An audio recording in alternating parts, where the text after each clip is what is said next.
Beauty, for us today, is subjective at best, purely and solely in the eye of the beholder, and whatever is deemed aesthetic or beautiful by someone must be recognized as beautiful by everyone else.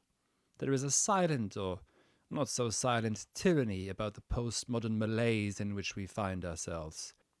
Ugliness rules under the disguise of subjective emancipation and liberation. All hell is raised should someone proclaim that yes, beauty is universal and not merely subjective.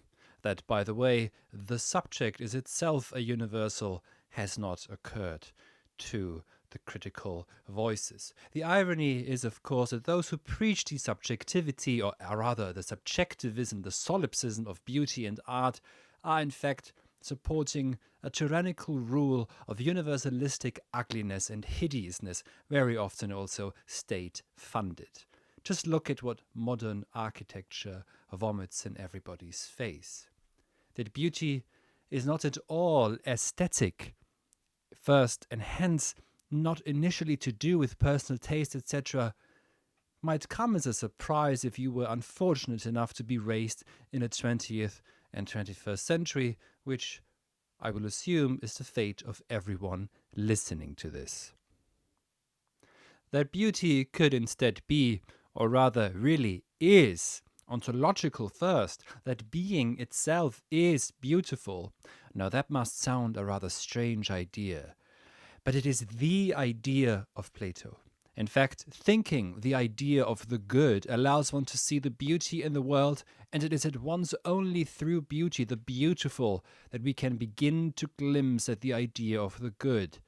Being itself is beautiful. Thus you can only be virtuous too when you know the good through beauty.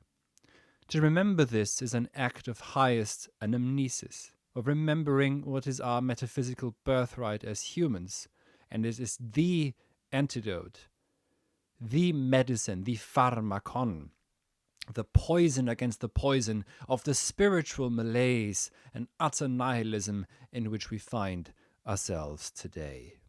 Postmodernism is and always has been a side joke of history. A devastating one, to be sure, even one that could bring total desertification. The desert is strong in it. Hence, we must not let the postmodernists win. We hope to see you at our upcoming course on Plato, on beauty and virtue, where we shall return to the ontology of beauty, now for the 21st century and the centuries to come. The link to enroll is in the description of this video. So thank you very much for listening to Beauty.